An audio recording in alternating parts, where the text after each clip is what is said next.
বিরা যে জেনারেশন নিয়ে সকল আশা হারিয়ে ফেলেছেন, যাদেরকে দিয়ে কিছুই হবে না বলে ধরে নিয়েছেন, তারা একটি ফ্যাসিবাদী ব্যবস্থার বিরুদ্ধে সবচেয়ে শক্তিশালী ফোর্স হিসেবে এসে দাঁড়িয়েছে। সো আপনি একটা সোসাইটিতে পলিটিক্সকে টিকিয়ে রাখার জন্য, পলিটিক্স হলো সবচেয়ে বড় এলিমেন্ট আপনার সোসাইটিকে টিকিয়ে রাখার জন্য। রতন ভাইয়ের আলোচনায় একটা খুব ইন্টারেস্টিং জিনিস, আমাদের হেড পলিটিক্যাল জেনারেশন বা হেড পলিটিক্স জেনারেশন, এরকম একটা জেনারেশনকে আমরা দেখেছি। অথচ আমরা দেখেছি আমাদের মুরব্বীরা যে জেনারেশন নিয়ে সকল আশা হারিয়ে ফেলেছেন, যাদেরকে দিয়ে কিছুই হবে না বলে ধরে নিয়েছেন, তারা একটি ফ্যাসিবাদী ব্যবস্থার বিরুদ্ধে সবচেয়ে শক্তিশালী ফোর্স হিসেবে এসে দাঁড়িয়েছে। আমাদের সোসাইটিতে একটা রং পারসেপশন আছে বা চিন্তা করার জায়গায় একটা ভুল জায়গা আছে। সেটা হচ্ছে আমরা পলিটিক্যাল বলতে পার্টিজান ভাবি।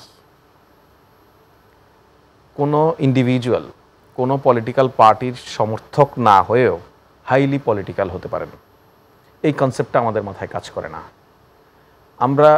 আমরা মানে নন পার্টিজানকে আপলিটিক্যাল মনে করি।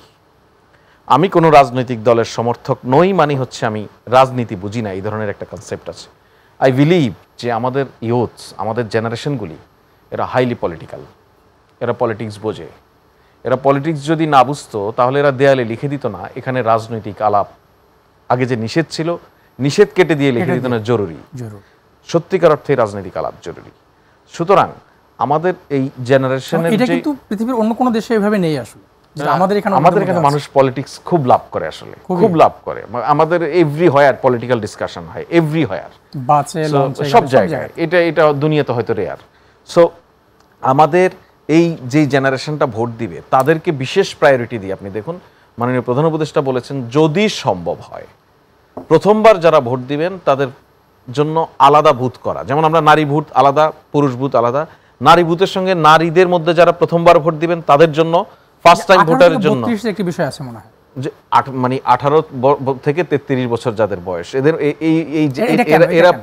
এরাই প্রথমবার ভোট দেওয়ার অভিজ্ঞতার মধ্যে দিয়ে যাচ্ছে। এরা আগে ভোট দিতে পারে না। আলাদা করার কারণ মেকানিজমটা হচ্ছে, আমি আপনাকে বলি, যখন আমি প্রথমবার ভোটার বলবো আমি আগে ভোট দিয়েছি কিনা এর তো কোনো জায়গায় রেকর্ড নেই। আপনাকে একটা এইজ এরিয়া ধরে ডিসাইড করতে হবে যে কারা তাহলে প্রথমবার ভোটার। যে এবারই ভোটার হয়েছে সে তো প্রথমবার ভোটার, নো ডাউট। তাহলে এর আগে পর্যন্ত যে গত 3 নির্বাচনে ভোট দিতে পারেনি মানুষ, তাহলে এই জেনারেশনটাকে যদি আপনি কালেক্ট করেন একই সঙ্গে, তাহলে আপনি একটা এজ গ্রুপ পেয়ে যাবেন। এই এজ গ্রুপের মানুষ এই কখনো ভোট দিতে পারেনি, এভাবেই একটা এজ গ্রুপ করা।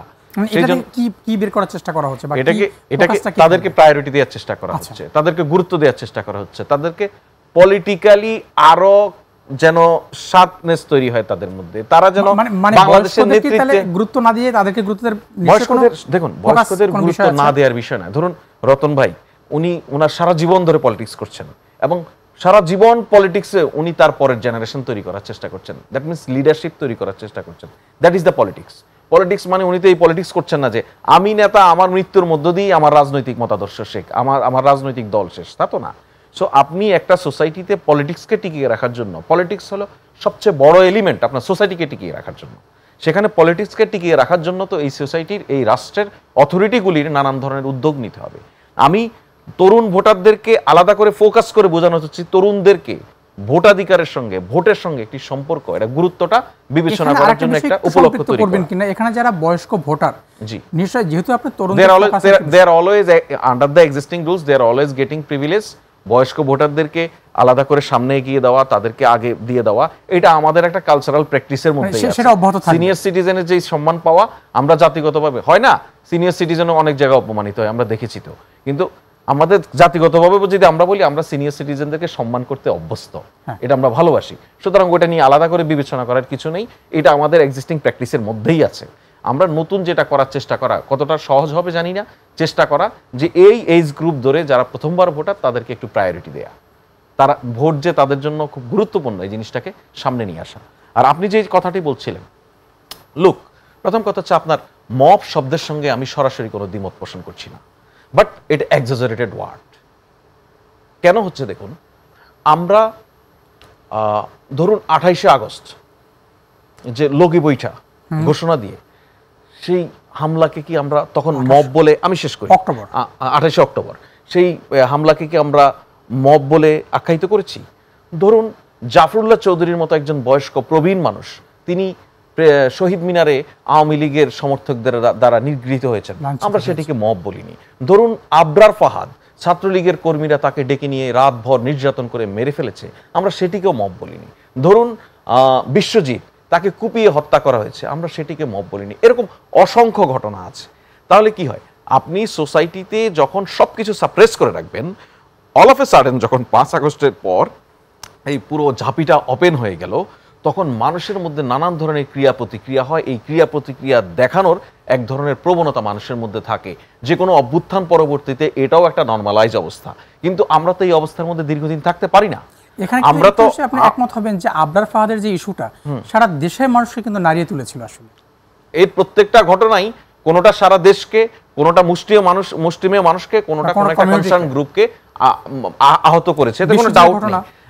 আমি পার্টিকুলারলি এই টার্মিনোলজির জায়গায় আসছি, শুধু মব বলে বলে আমরা যে জিনিসটা এখন বলছি। তো আমরা একটা অভ্যুত্থান পরবর্তীতে মানুষের যে এই প্রতিক্রিয়া, এটা আমি জানি না রতন ভাই আমার সঙ্গে একমত হবেন কিনা, যেই কোনো অভ্যুত্থানের পরে, বিপ্লবের পরে এই ধরনের একটা প্রতিক্রিয়া দেখা যায়। এটা খুবই আমি শেষ করি, সায়েন্টিফিক এবং পলিটিক্যাল এটা হয়। কিন্তু এটা দীর্ঘদিন একটা সোসাইটি যদি আপনি অ্যালাউ করতে থাকেন, সোসাইটির জন্য বিপর্যয়।